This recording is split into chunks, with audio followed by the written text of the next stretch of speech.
열린 라디오 YTN에서는 시청자 여러분의 목소리를 듣습니다. 참여 신청과 의견은 유료 문자 샵 0945, 우물정 0945나 YTN 라디오 프로그램 열린 라디오 YTN 게시판을 통해 남겨주세요. 네, 이번에는 팩트체크 시간인데요. 팩트체크 전문 미디어죠. 뉴스톱의 송영훈 팩트체커 전화로 연결합니다. 송 기자님 안녕하세요. 네, 안녕하세요. 네. 자, 오늘은 어떤 내용부터 팩트체킹 해볼까요? 네, 지난주에 있었죠. 카카오 불통 사태 때문에 네. 많은 불편을 겪으셨는데 카카오 복구 상황에 재난문자 발송은 세금 낭비다 이런 내용입니다. 저도 이해하긴 했는데 일부 온라인 커뮤니티에서 이 카톡 복구되다는 안내 문자를 왜 국가가 해주느냐, 이거 낭비다, 다 세금으로 비용내는 거 아니야, 이런 비판 여론이 들었습니다. 카카오톡 이용자 수가 우리 전체 국민 숫자에 가까운 5천만 명에 육박하긴 하지만 그렇더라도 카카오가 사기업인데 시스템 복구 상황을 정부 부처에서 전달한다는 거 문제 제기할 만한 것 같은데요. 네네. 네. 통상 재난문자 발송 기준이 어떻게 되나요? 통상 재난문자는 이 국민 생명이나 신체, 재산에 피해가 예상되면 그 피해를 예방하거나 줄일 목적으로 발송이 됩니다. 네. 코로나19 신규 확진자 현황에 대한 재난문자가 대표적인데요. 그렇죠. 그런데 이번 문자는 말씀하신 대로 민간 기업인 카카오의 서비스 복구 상황을 전했다는 점이 좀 이례적이긴 했습니다. 네. 연합뉴스 확인을 해봤는데요.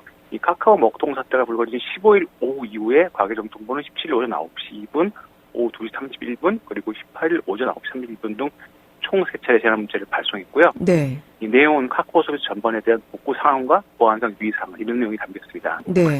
근데 결정적으로 이 문자 전송에 세금이 들어가지는 않습니다. 아, 그래요? 재난문자에 대해서 통신사가 과금을 하지 않고 있습니다. 아, 통신사가 문자 비용을 지불하기 때문에 국민 세금이 쓰이는 것은 아니다. 네. 그렇군요. 재난문자 발송에 대해서도 관련 법이 있을 것 같은데 혹시 살펴보셨나요? 네, 있습니다. 이 법적 근거는 재난 및 안전관리기본법인데요. 이 법에 따르면 재난에 관한 예보, 경보, 통지나 응급 조치를 실시하기 위해 필요할 경우 행안부 장관이나 시도지사, 시장 등 구청장은 전기통신사업자에게 문자통신 조치를 요청할 수 있습니다. 네. 네, 또 재난문자는 국내이동통신 3사의 LT 기지국을 통해 전송이 되는데요. 이 법령과 방송통신발전기본법, 재난안전통신망법에 따라서 이 통신사의 협조 조치입니다. 네, 정부의 협의에 따라서 통신사가 비용을 부담하고 있는 거죠. 네. 네. 근데 마침 또 윤석열 대통령이 지난 17일 민간기업에서 운영하는 망이지만 사실 국민 입장에서 보면 국가 기반 통신망과 다름없다 이렇게 말했습니다. 그랬어요. 네. 또 같은 날 국회 과학기술정보방송통신위원회 위원장인 정청래 더불어민주당 최고위원도 카카오 먹통 사태 관련해서 정부의 대처도 상당히 미흡했다며 코로나 상황이 발생하면 행정안전부 협조를 받아 문자 메시지를 보내는데 그 생각을 과학기술정보통신부에서 못했다 이렇게 지적을 했습니다. 결국 정부 이번 재난문제 발송은 이 사안의 중대성과 이 파급력을 고려한 조치로 포기됩니다. 이 재난안전법도 재난은 국민의 생명, 신체 재산과 국가에 피해를 주거나 줄 수 있는 것, 이렇게 폭넓게 좀 돼 있기도 합니다. 네. 정리하자면 정부의 이번 카카오 복구 상황 안내 재난문자는 국회에서도 지적이 되고 대통령도 또 언급을 하시고 하니까 네.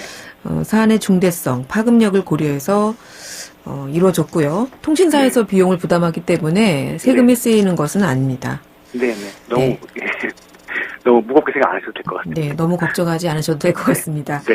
자, 다음은 어떤 내용 팩트체크 해볼까요? 예, 이게 한참 지금 이번 주에 논란인데요. 이 망 이용료 혹은 망 사용료라고도 하는데, 네. 이걸 좀 따져봤습니다. 인터넷 통신망 이용이죠. 네. 인터넷망을 이용하는 대가로 내는 요금인 이 망 이용료는 현재 이제 유튜브와 넷플릭스 같은 콘텐츠 제공 사업자가 SK텔레콤 등 이 통신 사업자가 만든 인터넷망을 이용한 대가로 내는 요금인데 그동안 종종 이슈가 됐다가 가라앉곤 했습니다. 네. 이번엔 좀 여론전으로 번지는 모양새인데요. 이 대표적인 콘텐츠 사업자인 구글이 망 독립성을 배경으로 유튜버들이 나서라 이렇게 호소를 하면서 여론이 좀 일었고요. 네. 그러자 이번에는 통신사업자 3사가 반기가 났습니다. 이거 역차별, 무임승차 이런 논리인데요. 이에 대해서 좀 따져봤습니다. 네. 일단 배경에 국회가 있는데요. 현재 국회에 이 해외 콘텐츠 사업자의 망 무임승차 방지와 관련한 법안이 7개나 계류 중입니다. 네. 내용은 일정 규모 이상 사업자가 망 이용 대가를 부당하게 거부하는 행위를 금지하는 게 주요 내용인데 사실 딱 두 곳이 해당됩니다. 구글과 넷플릭스요. 네. 네. 근데 이게 보면 국내 기업들한테 유리한 법안이겠죠. 이 구글과 넷플릭스는 국내 기업이 아니니까. 네. 그래서 그 전까지는 여야 모두 큰 반대가 없는 상황이었는데, 근데 최근에 이제 게이머들, 유튜버들을 중심으로 이 법안에 대한 반대, 입법에 대한 반대 목소리가 커지자 이 국회도 좀 신경을 쓰게 된 거죠. 네. 그러니까 국내 콘텐츠 사업자를 역차별하는 거다. 그동안은 이런 내용들이 주가 됐었는데, 네. 자, 우선 이 부분부터 좀 따져볼까요? 네, 역차별 주장 일리가 있습니다. 이 과학기술정보통신부에 따르면 지난해 4분기 기준으로 이 구글은 국내 인터넷 전송량의 전체 27.1%를 차지하는 압도적인 2개 사업자고요. 네. 또 넷플릭스는 점유율 7.2%로 구글에 이은 2위입니다. 이건 전송량 기준이에요. 네. 네, 그래서 이 두 업체가 차지하는 비중이 국내 인터넷 트래픽의 30%를 훌쩍 넘습니다. 근데 이에 비해서 국내 대형 콘텐츠 사업자인 네이버와 카카오의 트래픽 점유율은 각각 2.1%, 1.2%로 합해도 3.3% 수준에 그치고 있습니다. 차이가 많이 나네요. 네. 그런데 네. 네, 네이버와 카카오 등 국내 업체들이 이제 망사용료를 내고 있어요. 수입자보다 문제에 따라서 매년 통신사에 약 700억에서 1,000억 정도의 망사용료를 지불하고 있는 것으로 알려지고 있습니다. 네. 근데 유튜브와 넷플릭스 등 이 글로벌 기업들은 국내 인터넷 서비스 제공 사업자들과 소송까지 벌이면서 지금까지는 망사용료를 내지 않고 있습니다. 그러니까 역차별 무임수라는 말이 좀 일리가 있는 거죠. 그러게요. 이 구글은 유튜브라는 또 동영상 어떤 플랫폼, 넷플릭스도 그 동영상을 제공하기 때문에 그렇죠. 훨씬 더 사용하는 트래픽 양이 클 것은 자명한데 네. 역차별이다 이런 주장이 좀 일리가 있네요. 네. 자, 그런데 반대하는 쪽에서는 망 이용료가 아니라 접속료로 따지자 이런 주장이 네. 나오던데 이게 무슨 얘기인가요? 예. 구글과 넷플릭스 등 콘텐츠 사업자들이 얘기하는 게 첫 번째 망 중립성 원칙이 유지된다 이런 얘기를 하고 있고요. 네. 또 다로 같이 나오는 게 접속료라는 건데 이 통신사는 콘텐츠 사업자 덕분에 이용자들에게 요금을 받아 사업을 하고 있다는 게 이제 망 중립성 원칙에 연결돼 있다면 네. 접속료 부분은 이 기술적인 부분에 해당하는 건데요. 간단히 설명드리면 원래 본 서버는 이제 해외에 있는데 이 국내나 혹은 이 한과 우리나라와 가까운 곳에 구글이나 넷플릭스 본사 서버의 복사본인 캐시 서버라고 하는데 이거를 두고요. 여기에 이 국내 사용자들이 자주 요청한 콘텐츠를 저장해두는 방식이라고 합니다. 일단 통신 사업자들은 사용자에게 전 세계 연결성을 제공하기 위해서 서로의 망을 연결해야 되는데요. 국외 사업자들이랑. 근데 국내 통신 사업자가 미국 통신 사업자 망을 통해서 트래픽을 주고받으려면 또 비용을 내야 됩니다. 네. 근데 이제 뭐 구글 입장에서는 이 캐시 서버를 쓰면은 미국 통신 사업자와 직접 접촉을 하지 않아도 되니까 그 비용을 오히려 줄여준 거다. 이렇게 얘기합니다. 근데 이 부분도 또 일리가 있거든요. 그래서 쉽게 무시할 수 없는 상황입니다. 아, 본인들 때문에 국내 기업에서 발생하는 비용을 줄여주는 것도 있지 않냐? 네네. 그러니까 다들 양쪽 모두 본인들이 유리한 부분만 좀 강조하는 모양새인데요? 네, 맞습니다. 서로 여론전을 펼치는 것 같습니다. 그래서 이게 명쾌하게 뭘 또 사실이다, 거짓이다 판단이 좀 어려운 상황이고요. 네. 근데 이제 이 망이용료 사용과 관련해서는 일단 법원에 이렇게 판단이 나와 있습니다.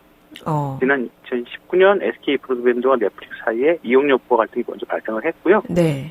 일단 서울중앙지법은 지난해 6월 넷플릭스가 대가 지급 의무를 부담한다고 보는 게 타당하다 이렇게 봤습니다. 그러면서 이 캐시 서버가 이 지급의 의무를 대신할 수 있는 대안이 될 수 있다는 여지를 좀 남겨놨습니다. 법원에서도. 그래서 현재 넷플릭스는 20에서 패소했지만 항소 진행 중입니다. 네. 온라인 커뮤니티를 중심으로 이제 여론이 이렇게 새로 여론이 이런 좀 망 이용료에 대해서 좀 부정적으로 나온 배경에는 또 이제 국내 통신 사업자들이 우호적으로 보이지 않은 부분인데 이게 3사 합산 영업이익이 지난해 기준으로 4조 원이거든요. 4조 원대를 올리는데 이용자들이 이렇게 너희들 많이 수익을 내고 있는데 뭐 이용자들이 불편할 수도 있는 이런 망상으로 또 고집하는 게 또 이게 맞냐, 너무 자세히 추가하는 거 아니냐 이런 여론이 있습니다. 네, 이렇게 온라인에서도 이런 여론들이 커지니까 정치권에서도 좀 다른 얘기 나오기 시작했는데요. 현재는 이 법안을 두고 민간기업 간 문제를 정부가 개입해서 입법 해결하는 게 문제다. 그런 입장과 또 글로벌 콘텐츠 사업자가 우월적 지위를 갖고 있는데 이거 견제해야 되지 않느냐. 정부 기업에 대한 법 개정이 필요하다. 이렇게 입장에서 맞서고 있습니다. 네. 이 때문인지 이 망이용료 입법을 공약을 내세웠던 이재명 민주당 대표도 일단 입법 추진을 제공할 수 있다. 이런 뜻을 내비치면서 약간 신중론으로 선회한 상황입니다. 그렇군요. 네. 그리고 이런 망 사용료 음해 논쟁은 우리나라만 있는 건 아닌데요. 전 세계적으로 다 지금 현재 그런 상황인데 다툼 중인데 미국과 유럽 대표적으로 이제 미국은 현재 여당인 민주당은 망 중립성 쪽에 비중을 두고 있지만 또 야당 공화당은 이 디젤 격차 해소를 위해서 투자가 필요한 상황인데 이망 중립성을 지속 가능하게 하면 좀 어려울 것 같다 해서 반대하고 있고요. 또 유럽에서는 전반적으로 글로벌 콘텐츠 사업자 이게 망 이용률을 좀 부과하자는 입장이 좀 강한 상황입니다. 그렇군요. 조금 분위기가 바뀌고 있는 것 같네요. 국내에서는. 네네. 네. 아직은 양쪽 입장을 좀 더 지켜봐야 할 것 같고요. 네. 그러면 판정 보류로 네. 그렇습니다. 해야 될 것 같습니다. 자, 마지막으로 하나 더 짚어볼까요? 네. 유사시 한반도에 일본 자위대가 들어올 수 있다. 좀 자극적인 내용인데요. 이 지역에 대해서 살펴봤습니다. 네. 일단 발언은 이재명 민주당 대표가 지난 10일 유튜브에서 일본의 목표가 자위대를 군대로 격상시키고 이 전쟁을 할 수 있는 국가를 만드는 건데 이 최근에 독도를 놓고 영토 분쟁을 벌이고 있는 상황인데 일본 자위대 항공권이 실제 합동훈련을 한다? 일본 자위대를 군대로 인정하는 행위 아니냐 이렇게 말했습니다. 네. 이어서 윤 대통령이 지난 대선 후보 시절에 유사시 자위대가 한반도에 들어올 수 있다 이렇게 말을 했다면서 결국 우리가 다시 한번 거지는 일이 실제로 생길 수 있다 이렇게 말했습니다. 네. 윤석열 대통령이 후보 시절에 자위대가 유사시 한반도에 들어올 수 있다라는 발언. 우선 이것부터 한번 살펴보죠. 사실인가요? 네. 일단 이런 취지의 발언이 있었던 건 사실입니다. 정확히 어디는 보면 지난 2월 25일 있었던 대선 토론 때 일인데요. 네. 당시 정의당 심상정 후보가 윤석열 후보에게 한미일 동맹은 유사시에 한반도에 일본이 개입하도록 허용하는 건데 하시겠습니까? 라는 질문에 당시 윤 후보가 한미일 동맹이 있다고 해서 유사시에 이런 자위대가 한반도에 들어올 수도 있는 거지만 꼭 그걸 전제로 하는 동맹은 아니에요. 이렇게 답을 했습니다. 네. 근데 그 이후에 대선 과정에서 한미일 군사 동맹을 검토하지 않는다 이렇게 해명을 한 바가 있습니다. 그렇군요. 그래서 이재명 대표의 유사시 한반도에 자위대가 들어올 수도 있다는 발언은 JTBC 등에서 확인했는데요. 결론부터 말씀드리면 일본 헌법상 근거도 없고 국제법상으로도 우리나라에 허가 없이 일본이 들어오는 건 불가능합니다. 불가능하다. 네, 현재는 그렇습니다. 네. 일본 헌법 제9조는 일본이 군대를 보유하지 못하게 하는 게 핵심 조항인데 이 9조 1항은 일본 국민은 정의와 질서를 기조로 하여 국제법을 성실히 희구하며 거의 발동하는 전쟁과 무력에 의한 위협 또는 무력을 국제 분쟁을 해결하는 수단으로 사용하는 것을 영구히 방기한다고 밝히고 있습니다. 또 이 항에는 이 전항의 목적을 달성하기 위해서 육해공군 그의 무력은 보유하지 않는다. 또 국가의 교정권을 인정하지 않는다. 이렇게 주장하고 있습니다. 그리고 이 헌법이 바뀌는 개헌하기 전까지는 불가능한 상황인 거죠. 네, 개헌을 하기 전까지는 일본 헌법상 군대를 보유하는 것은 불가능하고, 그래서 사실은 이제 개헌을 계속 일본 우파에서는 추진하고 있는 상황 아닙니까? 네. 자, 이재명 대표의 발언이 한미일 동맹 혹은 일본의 개헌을 감안해서 한 발언일 수도 있지만, 일단 현재로서는 유사시에 한반도에 자위대가 들어온다는 건 불가능하다는 결론이네요. 네네. 네, 이후에 국민의힘에서는 반박 입장이 나오기도 했죠. 네, 그렇습니다. 이 국민의힘에선 이 한미일 훈련이 문재인 정부 시절에 합의된 사항이다. 또 과거 동해에서 한미일 군사훈련을 여러 차례 했다. 이렇게 주장했습니다. 네. 이걸 갖다 찾아봤는데요. 2017년 10월 23일 이 문재인 정부 당시에 한미일 3국 국방장관이 훈련 지속을 합의한 거 맞습니다. 네. 근데 요건 맞는데 이 동해에서 한미일 군사훈련을 여러 차례 했다. 이거는 일부분 맞습니다. 2007년 10월 2일 독도 근처에서 해경이 일본 해상권과 훈련하는 등 이 동해에서 여러 차례 훈련이 있었던 건 맞는데 네. 이게 그냥 수색 탐지 차원의 훈련이었고요. 이 군 차원에서 대대적으로 하는 이런 한미일 연합 훈련이 이번이 처음입니다. 알겠습니다. 오늘 팩트체크 여기까지 듣겠습니다. 고맙습니다. 네, 감사합니다. 네, 지금까지 뉴스톱의 송영훈 팩트체커였습니다.